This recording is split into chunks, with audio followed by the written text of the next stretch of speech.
মুর্শিদ বলতো, বাবা ওই নবীর প্রেম ভালোবাসা যার অন্তরে যতটুক, তার ঈমান বলতে ততটুক। নবীর প্রেম ভালোবাসা যার অন্তরে নাই, তার ঈমান বলতে কিচ্ছু নাই, সরাসরি বেঈমান। আজকে দেখলাম নবীর কথা বলার সঙ্গে সঙ্গে আপনাদের চোখে পানি, অন্তর কাঁদছে। আর ঈমানদারেরা সব আমার বাবা যান বলতেন, দয়াল মুর্শিদ বাবা বলতেন, বাবা ওই নবীর প্রেম যার অন্তরে নাই, তার ঈমান বলতে কিচ্ছু নাই। এর একটা হলো ঈমান, একটা হলো আমল। বাবা দুনিয়ার ওয়ালে গোলামা গভীর মনোযোগ দিয়া শোনো, একটা হলো আমল, একটা হলো বাদান ঈমান। আমল, নামাজ পড়েছেন এর নাম হলো আমল, রোজা রাখছেন এটার নাম আমল, দাড়ি রাখছেন এটার নাম হলো আমল, হজ করেছেন এটার নাম আমল, যাকাত দিছেন এটার নাম আমল, কুরবানি করেছেন এটার নাম আমল। এখন ঈমানটা আগে চিনতে হবে, সেই ঈমান হলো নবী মুহাম্মদুর রাসূলুল্লাহ। জোরে জোরে চিল্লায়া বলা যাবে না সাল্লাল্লাহু। এই দুনিয়ার মধ্যে আগে আনো ঈমান, তারপরে করো আমল। যেমন ব্যক্তির জীবনের অমূল্য সম্পদের নাম হলো মুসলমান রূহ, মানব জীবনের অমূল্য সম্পদের নাম ঈমান। ঈমানবিহীন কোন আমলের দাম নাই। এই জন্য মুসলমান রূহবিহীন কোন বডির মূল্য নাই। এই বডি দেখতে ভালো, আজকে আমার বাড়িওয়ালা ভাইয়ের বাবা মা দুনিয়া থেকে চলে গেছেন, এদের ভিতরে বডি ছিল, রুহটা ছিল না, তাই তো পাশে ঘুমায় আসে, আজকে মাহফিলের আশেপাশে শুয়ে আছে, আর কোনোদিন আমাদের মধ্যে ফিরে আসবে না। আপনার এই বডির জন্য মূল্যবান বস্তু হলো আপনার রুহ। এই রুহটা নাই, বডির কোনো মূল্য নাই। চোখ আছে, হাত আছে, পা আছে, সব আছে, রুহটা নাই, এই বডির কোনো মূল্য নাই। অনেক মানুষের একটা পা নাই, হাত নাই, চোখ নাই, রুহ আছে, এই বডিটার দাম আছে। জোরে জোরে বলেন ঠিক কিনা? তদ্রূপ এই পৃথিবীর মধ্যে যার অন্তর ভিতর নবী নাই, কি তোর কিসের নামাজ, নবী নাই তোর কিসের হজ, নবী নাই তোর কিসের যাকাত, নবী নাই তোর কিসের ঈমানের বাহাদুরি রে মুসলমান। এই জন্য নবী হলো ঈমানের মাপকাঠি, ঈমানের মোল। এখন ঈমান যদি আনতে হয়, নবীরে লাগবে আগে। পরে লা ইলাহা নাই কোন ইলাহা ইল্লাল্লাহু এক আল্লাহ ছাড়া, মুহাম্মাদুর রাসূলুল্লাহ সাল্লাল্লাহু আলাইহি ওয়াসাল্লাম আল্লাহর নবী। আল্লাহ কয়, ও বন্ধু শুনে নাও, লা ইলাহা নাই কোন ইলাহা ইল্লাল্লাহু এক আল্লাহ ছাড়া। আল্লাহ ছাড়া কিচ্ছু নাই, আল্লাহ ছাড়া কোনো মাবুদ নাই। এখন আল্লাহকে পাওয়ার একমাত্র ঠিকানা, মাধ্যম হলো নবী মুহাম্মাদুর রাসূলুল্লাহ সাল্লাল্লাহু আলাইহি ওয়াসাল্লাম। জোরে জোরে চিল্লায়া বলা যাবে না আল্লাহু আকবার। এরে আমার মনের জল্পনা কল্পনা, নবী যাব আমি সোনার, বলো যাব আমি সোনার মদিনায়, বলো যাব আমি এরি আমার মনের জল্পনা কল্পনা, নবী যাব আমি সোনার, এর যাব আমি সোনার মদিনায়, বলো যাব আমি এরি আমার মনের জল্পনা কল্পনা, নবী যাব আমি। নবীজিকেও ভালোবাসি, মনটাই আমার অনেক খুশি, নবীজিকেও ভালোবাসি, মনটাই ওর নবীজিকেও ভালোবাসে, তৃপ্তি মেটে না, বলো নবীজিকেও ভালোবাসে না গো, যাব আমি সোনা, আরো জোরে বলেন, যাব আমি সোনা, এরি আমার মনের জল্পনা কল্পনা, নবী যাব আমি। একটু সাউন্ড বাড়ান। এর যাব আমি সোনার মদিনায়, বলো যাব আমি আমার মনের জল্পনা কল্পনা, নবী যাব আমি। নবীর প্রেমে এত জাদু, ডাকিলে মনে হয় মধু, নবীর প্রেমে এত জাদু, ডাকিলে আর এই মধু কোথাও মেলে না, বলো এই মধু না গো, যাব আমি সোনা, এর যাব আমি সোনার মদিনায়, বলো যাব আমি। এরি আমার মনের জল্পনা কল্পনা, নবী যাব আমি। এই শরিয়তপুরের যত গুনাহ মাফ করে দাও মাবুদ মওলা, শরিয়তপুরের যত গুনাহ মাফ করে দাও মাবুদ মওলা, মাফ করে দাও মাহফিলের উসিলায়, বলো মাফ করে দাও মাহফিলের উসিলায় গো। যাব আমি সোনা, আরো জোরে বলেন যাব আমি সোনা। রে আমার মনের জল্পনা কল্পনা, নবী যাব আমি সোনা। এর যাব আমি সোনার মদিনায়, বলো যাব আমি। রে আমার মনের জল্পনা কল্পনা, নবী যাব আমি সোনা। এ মুসলমান গভীর মনোযোগ, আর কিছু কথা বলে যায়। জীবন জীবন নয়, এমন একটা জীবন আসবে যে দেশে গেলে মানুষের বিচার হয়, যে দেশে গেলে মানুষের হিসাব হয়, যে দেশে গেলে মানুষ আর কোনোদিন ফিরে আসে না। পৃথিবীর মধ্যে মানুষের তিনটা বিপদ। কয়টা বিপদ? পৃথিবীর মধ্যে মানুষের তিনটা বিপদ। নাম্বার 1 হলো মানুষের মরণ, নাম্বার 2 হলো কবর, নাম্বার 3 হলো কিয়ামতের ময়দান। একটার পর একটা বিপদ। 1 নম্বরে হলো মরণ। এই মরণের পেয়ালা পান করতে হবে। আজকে আমার ভাই তারা বাবা মায়ের জন্য দোয়ার মাহফিল করেছে, বড় আশা করে আব্বা স্মরণে মা স্মরণে। আজকে মা জগতের মধ্যে নাই, বাবা জগতের মধ্যে নাই। এই পৃথিবীর মধ্যে আসলে একটা সিরিয়াল আছে যার কোন সিরিয়াল নাই। দেখা যায় বাবা জিন্দা, সন্তান নাই। দেখা যায় দাদা জিন্দা, নাতি নাই। অনেক দাদার কাঁধে নাতির লাশ, বাবার কাঁধে সন্তানের লাশ। এই পৃথিবীর মধ্যে সন্তানের লাশ যে বাবা বহন করেছে সেই বাবা জানে লাশটা কত ভারী। এই পৃথিবীর মধ্যে ওনাকে জিগাইবে না, ভাই তোমার বাবার লাশটা যখন কাঁধে নিলা, তোমার বাবার লাশটা কত ভারী। ওই ব্যক্তি বলবে আসমান জমিনের মধ্যে তো ভারী বস্তু জীবনে আমি বহন করি না। আজকে সেই মৃত্যুবার্ষিকী স্মরণে কয়েকটা কথা আমি বলে যাই। 1 নম্বরে এগুলো মানুষের 1 নম্বরে মরণ। আল্লামা মুফতি আমজাদ আলী সাহেব একটা কিতাব লিখতেন, কিতাবের নাম বারে শরিয়া। এই কিতাবের মধ্যে উনি লিখতে যা বললেন, দুনিয়ার মানুষ শোনো,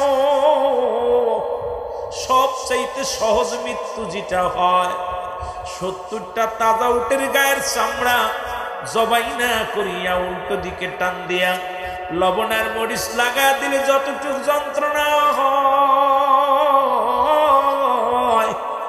এর চাইতে 70 গুণ যন্ত্রণা হলো একটা সাধারণ মৃত্যু।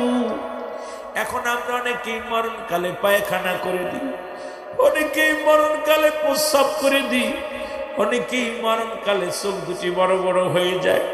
কত মানুষের দেখলাম মরণের সময় জিহ্বাটা বাইরে আগিছে রে।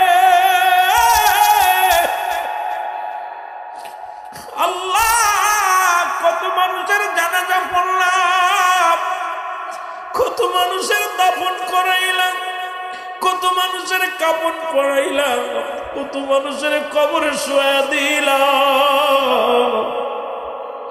কোন দিন যেন আল্লাহ সার্বিয়ারি পালকি বাড়ির সামনে হাজির হয়ে যাবে, ঘরের দরজা লাগাইয়া সাদা কাপড়ের মধ্যে মোড়াইয়া চির বিদায়ের জন্য প্রস্তুতি হয়ে যাবে। আল্লাহ ওই মরণের কালে আমাদের জবানে নসিব করে দিও মধুর কালেমা। ওই মরণের সময় আমাদের আল্লাহ মৃত্যুটা আমাদের সহজ করে দিও। জোরে জোরে বলো আল্লাহু আকবার। আমার মরণ আসিবে কখন কেউ তো জানি না, আমার মরণ আমি চলে যাব আমায় তোমরা ভুইলা যাইও না, আমি চলে যাব আমায় তোমরা, আমার মরণ আসিবে কখন কেউ তো জানি না।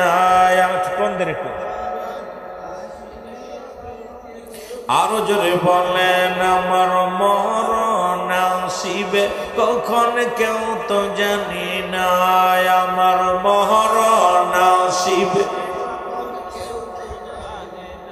টাকা পয়সা দালান কোটা জায়গা করেছি, সব কিছু ফেলাইয়া আজি একাই চলেছি রে আমি, সব কিছু ফেলাইয়া আজি।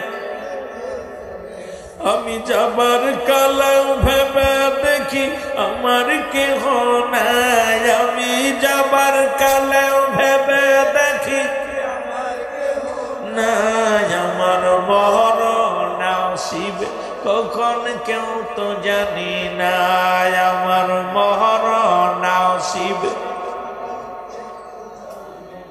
এই পৃথিবী চিরদিন থাকার জায়গা নয়, অন্ধকার কবর যে তোমার আসল ঠিকানা রে মানুষ, অন্ধকার কবর যে তোমার।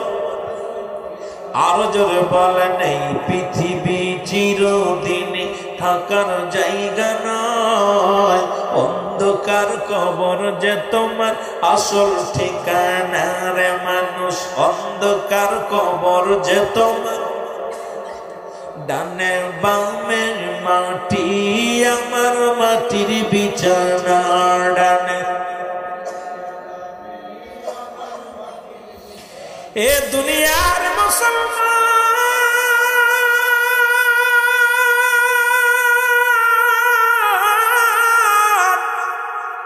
তুমি কার জন্য সুদ খাও, কার জন্য ঘুষ খাও, কার জন্য অন্যায় করো, কার জন্য জুলুম করো। এই দুনিয়ায় কেউ কারণ আর মুসলমান, এই পৃথিবীর মায়া ছেড়ে চলে যেতে হবে অন্ধকার জগতের মুসলমান। আজকে আমার আল্লাহ কয় বান্দারে শোন, এই পৃথিবী সব কিছু চন্ন বিচ্ছিন্ন করে দিবে আমার আল্লাহ। আল্লাহ কয় কুল্লু মান আলাইহা ফান, আল্লাহ কয় বান্দা শোন, এই পৃথিবীর যা কিছু আছে সব কিছু আমি চন্ন বিচ্ছিন্ন করে দিব। এই জমিনের মধ্যে যত মাটি আছে এই মাটিগুলো আমার আল্লাহ পুরায়া তামা বানায়া দিব। এই জমিনের ভিতরে যত পানি আছে পানিগুলো পোড়াইয়া আমার আল্লাহ ছাই করিয়া দিবে। এই পৃথিবীর মধ্যে কিচ্ছু বলতে কিচ্ছু যেদিন থাকবে না, সেদিন থাকবে শুধু আমার আল্লাহ। ও মুসলমান শুনে নাও, আল্লাহ কয় বান্দারে যেদিন আমি থাকবো আমার নবীর ভালোবাসা নিয়ে। ও দরদি বন্ধুরা শুনে নাও, শরীয়তপুরের বাজারেরা শোনো, আজকে কার জন্য অন্যায় করো, কার জন্য দুনিয়ার প্রেমে পড়েছো রে বান্দা? আজকে কার জন্য সুদ খাও, কার জন্য তুমি ব্যবসা বাণিজ্য করে টাকা রোজগার করো, কার জন্য তুমি সুদ ঘুষের মধ্যে জড়াইয়া পড়েছো? এই পৃথিবীর কেউ তোমার না রে বন্ধু, কেউ তোমার না। এই পৃথিবীর মাঝে চলে যেতে হবে, ওই জায়গাটার নাম হলো কবরে মুসলমান। এই জন্য আমি বলতেছিলাম এক নাম্বার বিপদ হলো মানুষের মরণ। ওই মৃত্যুর সময় যে কথা বলতেছিলাম শুনে নাও, এই আল্লাহর একজন নবী হযরত ইদ্রিস আলাইহিস সালাম, উনি জান্নাতের মধ্যে আছে। ওনাকে জিগাইলেন আমার মাওলা, ও আমার নবী ইদ্রিস আলাইহিস সালাম, তুমি জান্নাতের মধ্যে কেমনে আছো? কয় আমি অনেক আরামে আছি, অনেক আসানে আছি। আপনার নিয়ামত পাইয়া আমি ইদ্রিস আলাইহিস সালাম অত্যন্ত হ্যাপি, খুশি হয়েছি গো আল্লাহ। আমার আল্লাহ কায়েবি ওই নিয়ামতগুলো পাইয়া তুমি অত্যন্ত খুশি হয়েছ গো। তবে কেন বললা, কেন বুঝলাম না? কয় মাবুদ গো, তোমার আজরাইল বুঝি আমার সঙ্গে ভালো ব্যবহার করে নাই। আল্লাহ আজরাইলে তাড়াতাড়ি যাও। আজরাইল সাল্লাম চলে আসছে হযরত ইদ্রিস আলাইহিস সালামের কাছে, ডাকতে বলে আল্লাহর নবী গো, আপনার কাছে আমি আসছি, কি জানতে চান? বলে আজরাইল রে, আগে বলো আমার রূহটা তুমি কেমনে বাইর করেছো? আজরাইল ডাকতে বলে হুজুর,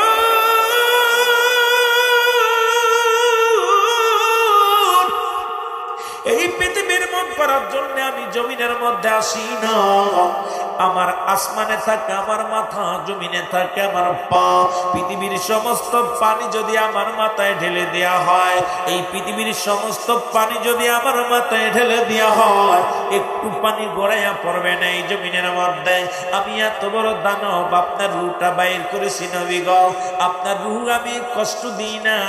মায়ের বুকে দুধ খাইতে খাইতে সন্তান যেমনি ঘুমায়া যায়, আপনার রূহটা এমনি বাইর করেছি, আপনাকে কোনো কষ্ট দিই নাই। শুধু আপনার মাথার উপরে হাত খানা রেখেছিলাম। ইদ্রিস আলাইহিস সালাম ডাকতে বলে আজরাইল,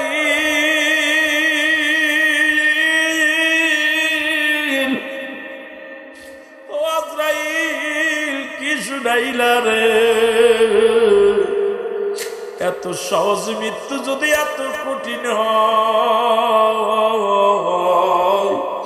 তাহলে যাদের মৃত্যুর সময় যারা পায়খানা প্রস্রাব করে দেয়, তাদের মৃত্যুটা কত কঠিন হয় রে মুসলমান, শুনে নাও।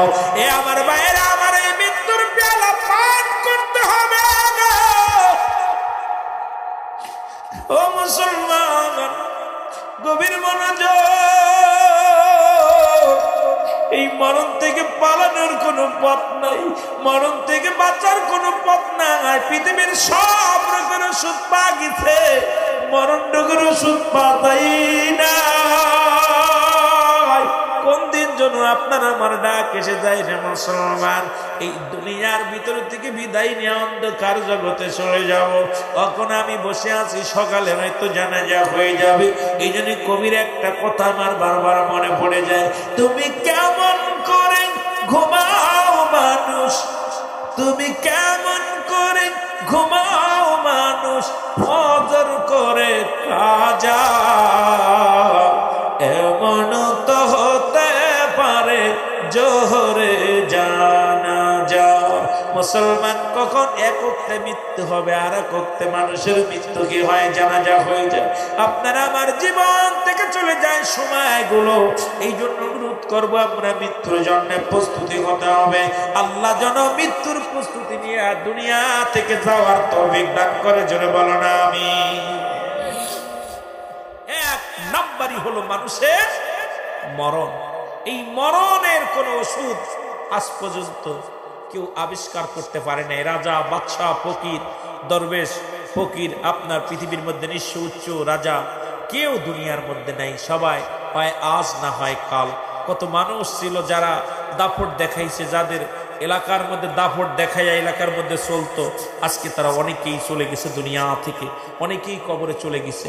আপনি আমি চলে যাব। এই জন্যে মৃত্যুবার্ষিকের জন্যে আজকে সর্বশেষ দোয়াটা হলো যে মানুষের 7টা হক হলো মৃত্যুর পরে।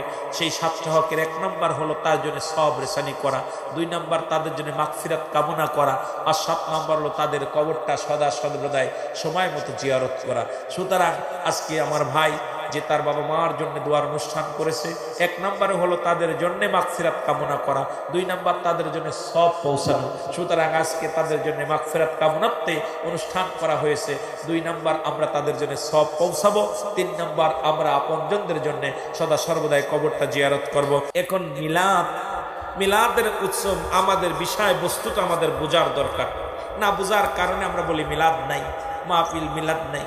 মিলাদ শব্দের অর্থ হলো জন্ম বৃত্তান্ত। জোরে বলেন না মারহাবা, আরো জোরে বলেন। তাহলে আমার আপনাদের এটা আপনার আজিজুল হক সাহেব, আমাদের ফরিদপুরের আল্লামা আজিজুল হক সাহেব, উনিও মিলাদ কিয়াম করেছেন। চরমুনা মরহুম আপনার মরহুম ইসাক সাহেব, উনিও মিলাদ কিয়াম করেছেন, নবীজির উপরে দুরূদ পড়েছেন, নবীর উপরে সালাম দিছেন। এখন বর্তমান তার ফোলারা দেয় না। জোরে বলেন ঠিক কিনা? আমার বাবারা গভীর মনোযোগ।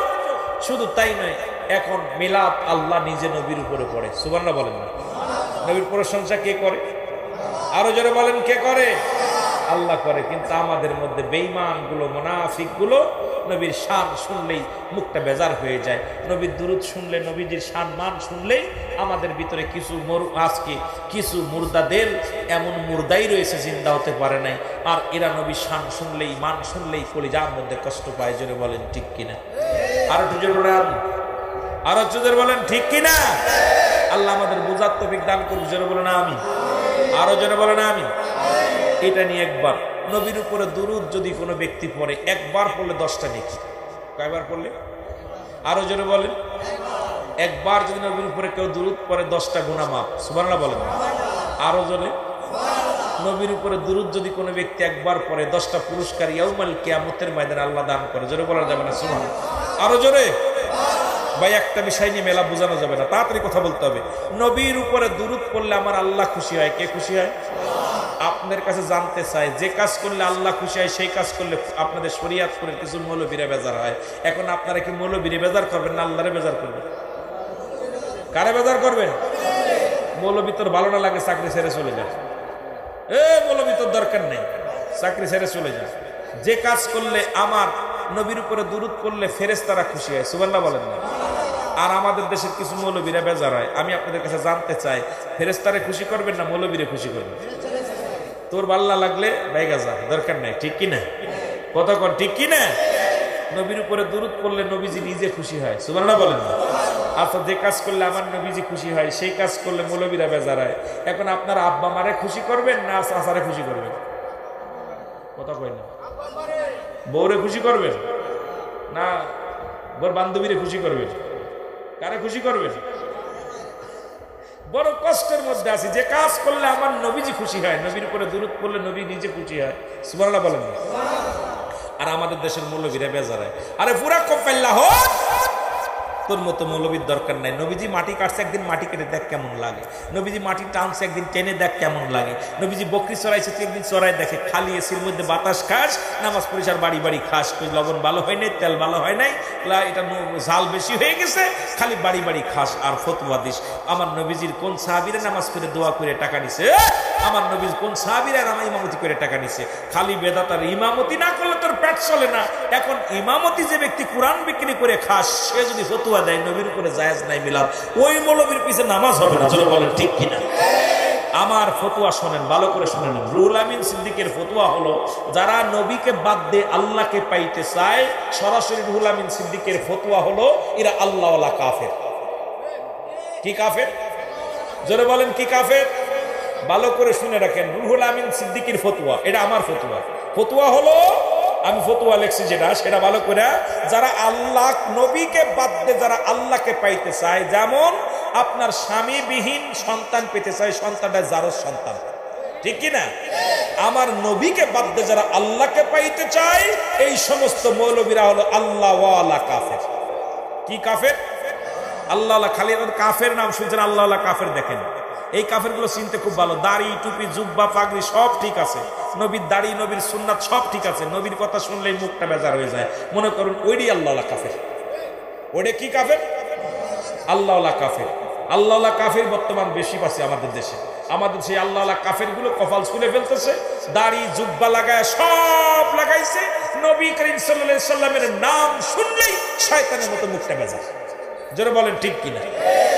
জোরে বলেন ঠিক কিনা? শেখ সাদি আব্দুল্লাহ একটা গান গায়, যদিও আমি পারি না, তবু আগে ছোটবেলা গান টান গাইছি ওয়াজ করতে। কত শরীয়তপুরে কত নাত গাইছি, এখন আর মন চায় না, এখন ওয়াজ করে কুল পাই না। এক আয়াতের বিশ্লেষণ করে রাত কাটে যায়, এখন কথা কইতে পারি না, সময় পাই না। সময় সব দৌড়াইতে দৌড়াইতে দেখি গরিব দিকটায় দেখি ঘন্টা চলে যায়, এই জন্য বেশি কথা কইতে পারি না। জোরে বলেন ঠিক কিনা? এই আমাদের শেখ সাদি আব্দুল্লাহ একটা নবীর নাম শুনলে যাদের মুখটা বেজার হয়, ওই ওদের কথা বললেন নিয়ে ভালো, দূরি দাড়ি টুপি পাগড়ি মাথে সদাই চলে আল্লাহর পথে, নবীজির নাম শুনলে তাদের মুখটা বেজার হয়। জোরে বলেন ঠিক কিনা? কথা। উনি সুন্দর একটা গান গাইছে, ছন্দ আকারে অনেক সুন্দর গান গাইছে। তা আসলে এই নবীজির নাম শুনলে এই সমস্ত মুনাফিকদেরা আর মুখটা বেজার হয়ে যায়। আমরা নবীর দুরুদ নবীর সালাম আমরা পড়ব, কে কি বললো কিচ্ছু যায় আসে না। বিনা দলিলে আমার নবী এক, বিনা দলিলে আমার আল্লাহ এক। সুতরাং আল্লাহর মানব, রসুলের বিধান রাসূলের বিধান অনুযায়ী চলবো, নবীজির সুন্নাত তরিকায় চলতে চাই কি চাই না? যদি বলেন চাই কি চাই না? কে কি বললো আমাদের কিচ্ছু যায় আসে? আরো জোরে বলেন যায় আসে না। মনে থাকবো এইবার দোয়ার বিষয়, ওটা আবার সময় পেলে আবার যাবো যদি সময় পাই। মোনাজাতের বিষয়, মোনাজাত এখন আছে কি না আছে আপনারা প্রমাণ পাইছেন আজ থেকে 5 দিন আগে। যে সমস্ত কাট্টা মৌলবী ফতুয়া দিছে মোনাজাত করে না জায়েজ বেদাত, এই মৌলবীরা বৃষ্টির জন্য আরে কাদা কাঁদছে, তাও শীতে না উল্টা দোয়া। জোরে বলেন ঠিক কিনা?